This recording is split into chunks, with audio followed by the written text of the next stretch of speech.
1847 yılında Osmanlı İmparatorluğu üzerinde kendi tuğrası ve böyle Sarp Dağı motifleri bulunan oldukça gösterişli özel bir gümüş madalya bastırıyor. Hı hı. Kürdistan madalyası olarak geçiyor bu. Aynen öyle.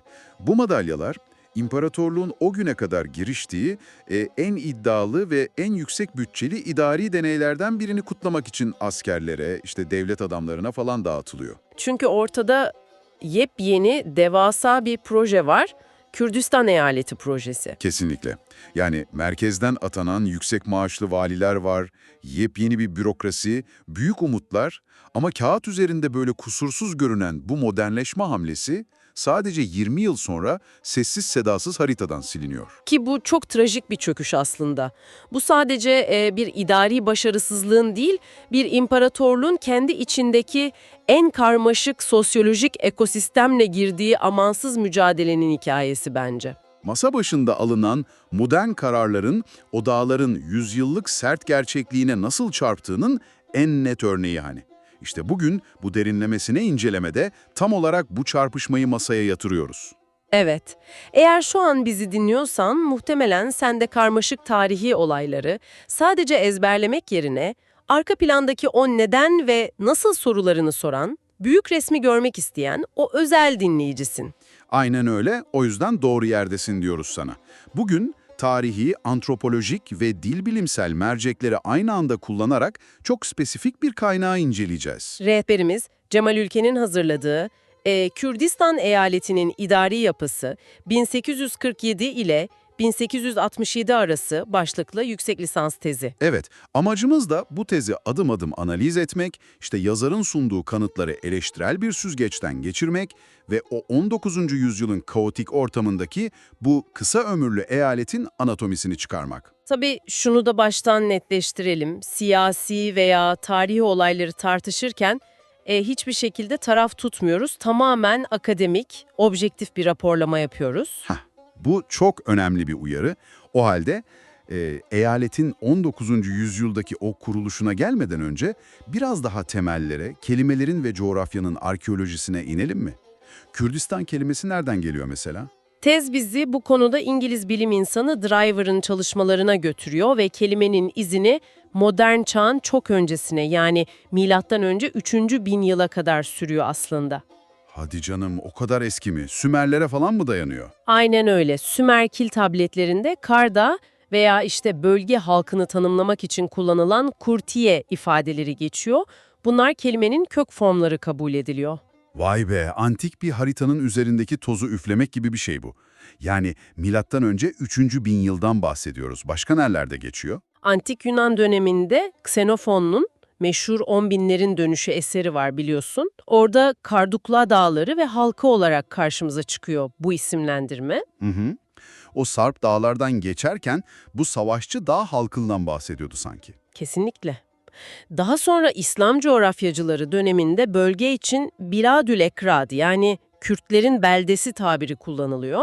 Hatta Kaşgarlı Mahmud'un 1074 tarihli haritasında Erdül Ekrad tabiri var, Kürtlerin ülkesi anlamında. Yani tarih boyunca hep bir özel tanımlama ihtiyacı hissedilmiş burası için.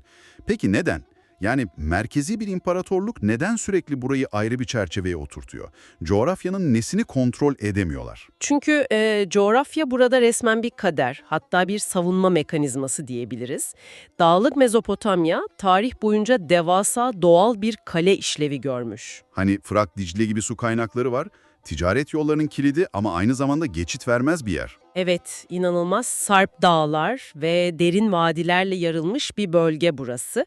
Bu fiziksel izolasyon oradaki halkların dışarıya kapalı, son derece bağımsız ve aşiret odaklı örgütlenmesine sebep olmuş. Yani merkezi devasa bir ordunun o vadilere girip tam bir kontrol kurması lojistik olarak imkansızdı o dönemlerde. İmkansızdı, evet. İşte burada Osmanlı'nın stratejisi devreye giriyor. Çaldıran Savaşı sonrasında 1514'ü düşünelim. Osmanlı bu coğrafyayı devasa imparatorluğuna nasıl entegre edecek? Kılıç zoruyla yapamayacaklarını anladıklarına göre sanırım diplomasi masasına oturdular, değil mi? Yavuz Sultan Selim dönemiydi galiba bu. Hah, aynen.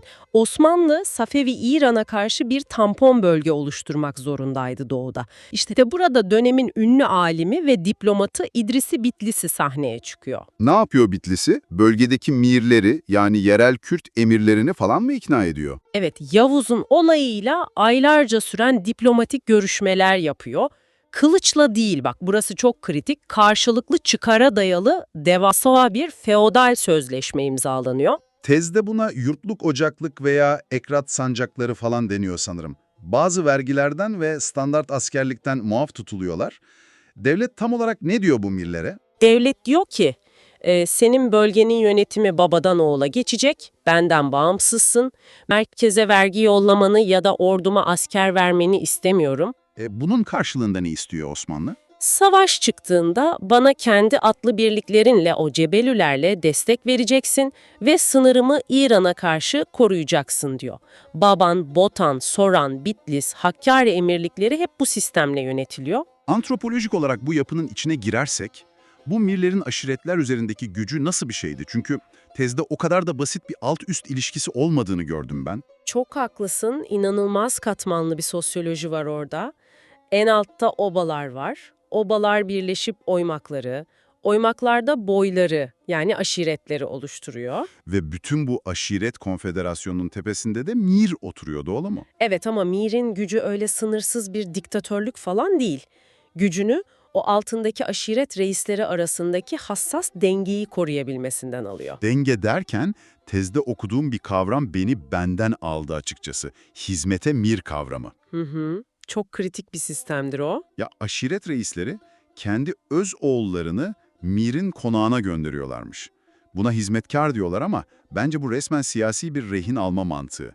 Aklıma direkt Game of Thrones dizisi geldi. Hani Kuzeyli Lordların çocuklarının başkentte tutulması gibi.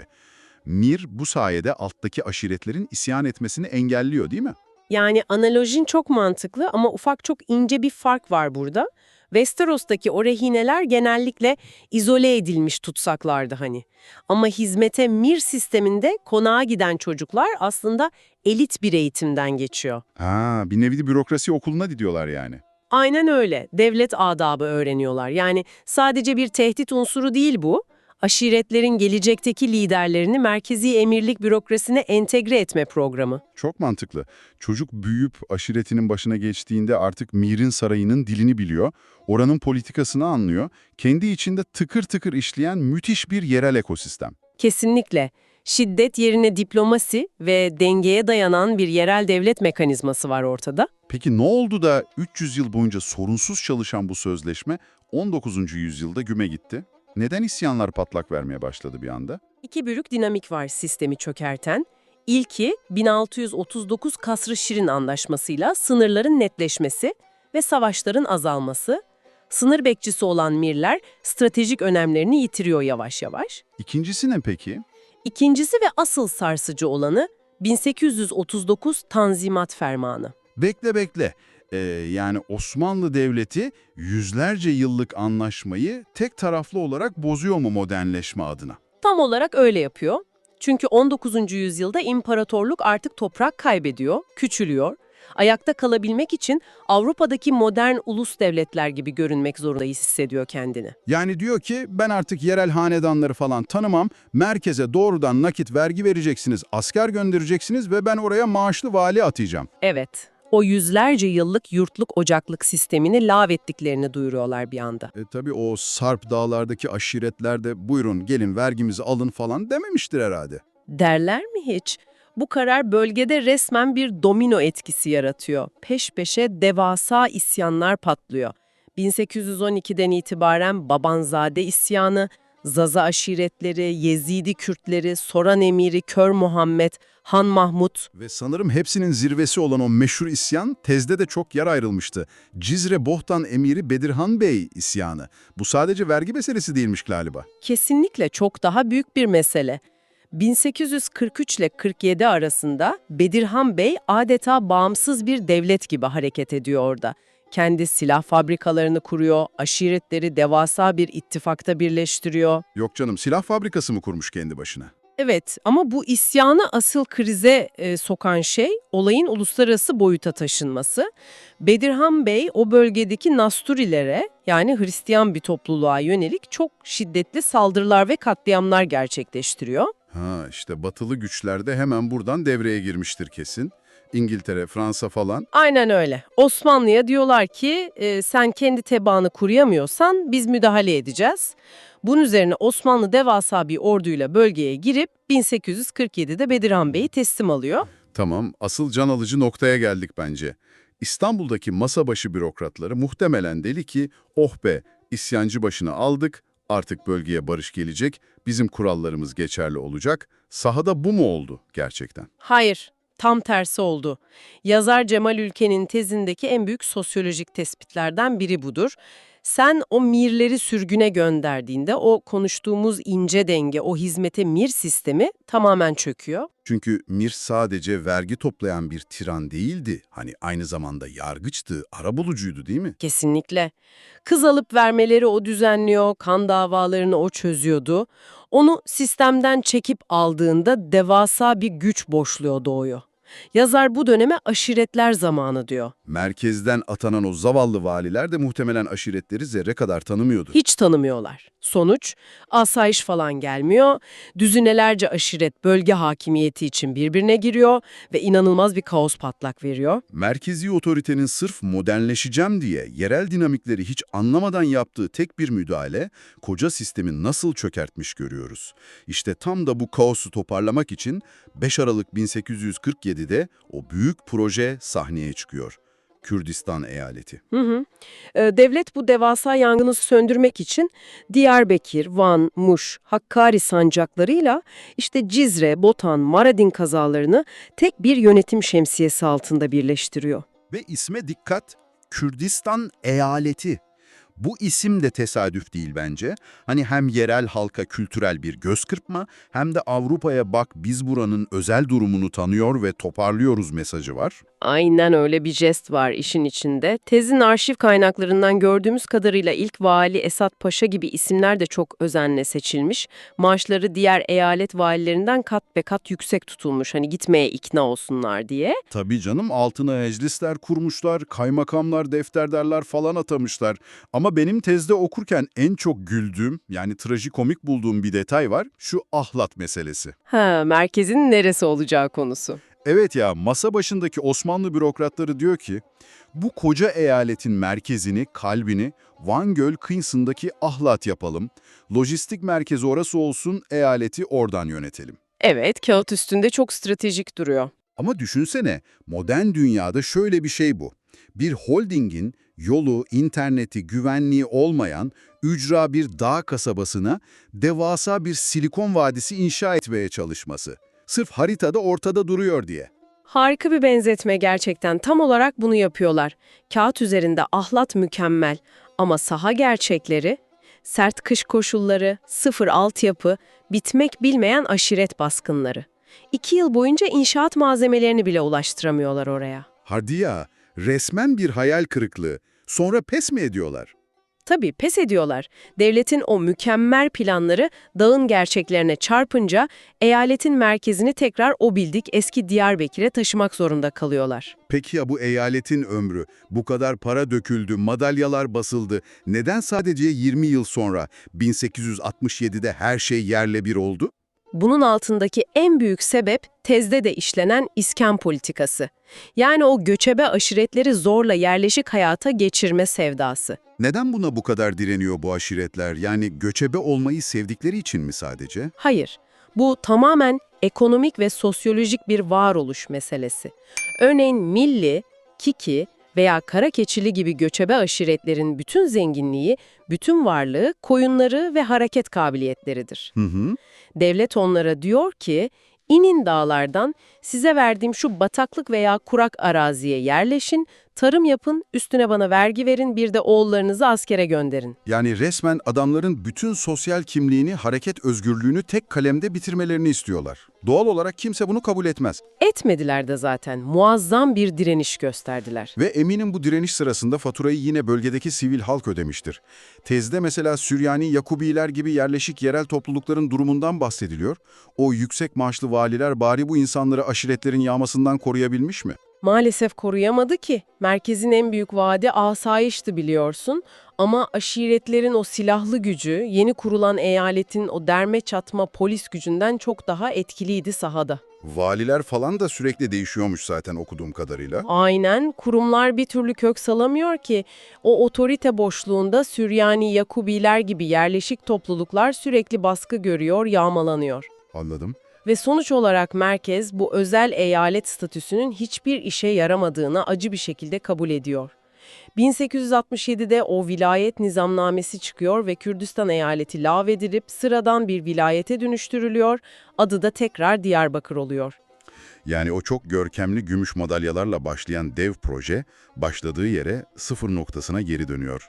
İsim de sadece haritalarda coğrafi bir terim olarak kalıyor yeniden. Maalesef öyle oluyor. Peki, tez yazarının yani Cemal Ülken'in bu süreci ele alış biçimini sen bir uzman olarak nasıl buldun?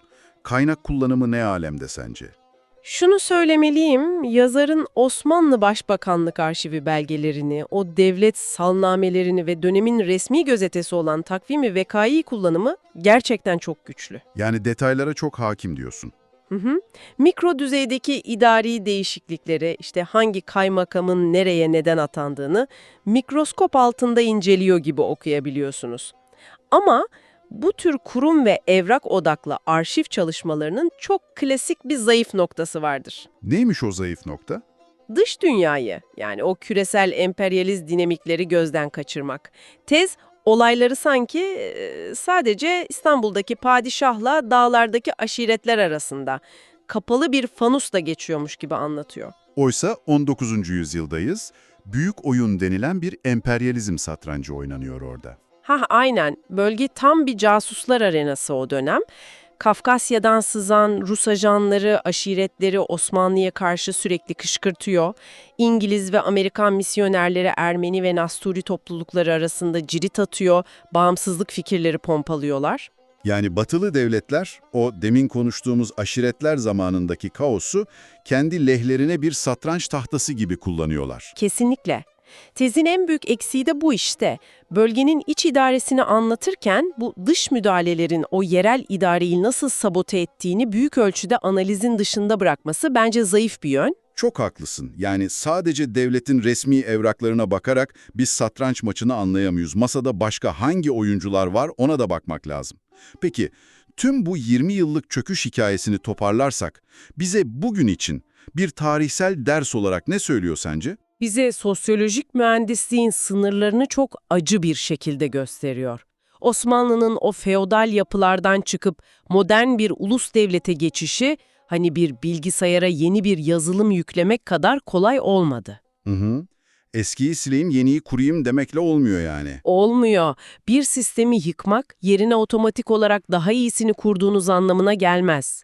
Eğer yüzyıllık bir ekosistemi, yani o Mirilerin kurduğu dengeyi bir gecede yok edip, yerine koyduğunuz modern yasalar o coğrafyanın genetiğine uymuyorsa, sonuç her zaman hüsran ve kaostur. İnanılmaz bir çıkarım gerçekten. Çözüm sanılan o merkezi müdahalenin aslında hastalığın kendisini başlatan şey olması. Evet, tarihin cilvesi. Bizi dinleyen sevgili dostum, seni bugünkü kaynaklarımızdan yola çıkan ama tezin ötesine geçen şu kışkırtıcı düşünceyle baş başa bırakıyoruz şimdi. Düşün ki Osmanlı İmparatorluğu 19. yüzyılda Bedirhan Bey ve diğer yerel Kürt emirliklerini tamamen yok edip o aşiretler zamanı kaosunu tetiklemek yerine tıpkı Yavuz Sultan Selim'in yüzyıllar önce yaptığı gibi masaya otursaydı. Çok büyük bir alternatif tarih senaryosu bu. Evet, bu yerel emirlikleri ezmek yerine onları modern bir federatif yapı içinde sistemin resmi, eğitimli bir parçası olarak devlete entegre etmeyi başarsaydı, Orta Doğu'nun bugünkü o siyasi, sosyolojik ve maalesef kanlı haritası sence nasıl görünürdü? İşte bu üzerine yüzlerce kitap yazılabilecek alternatif tarihin en derin ve zorlayıcı sorularından biri gerçekten. Bize bu derinlemesine incelemede katıldığın, bu karmaşık arşiv belgeleri ve o tozlu kelimelerin arkasındaki gerçek insan hikayelerini bizimle keşfettiğin için çok teşekkür ederiz. Unutma, bilgi sadece tarihleri ve verileri ezberlemek değil, onların altındaki o nedenleri anlayıp büyük resme bağlayabildiğinde asıl gücüne ulaşır. Bir sonraki analizde görüşmek üzere. Görüşmek üzere. Hoşça kalın.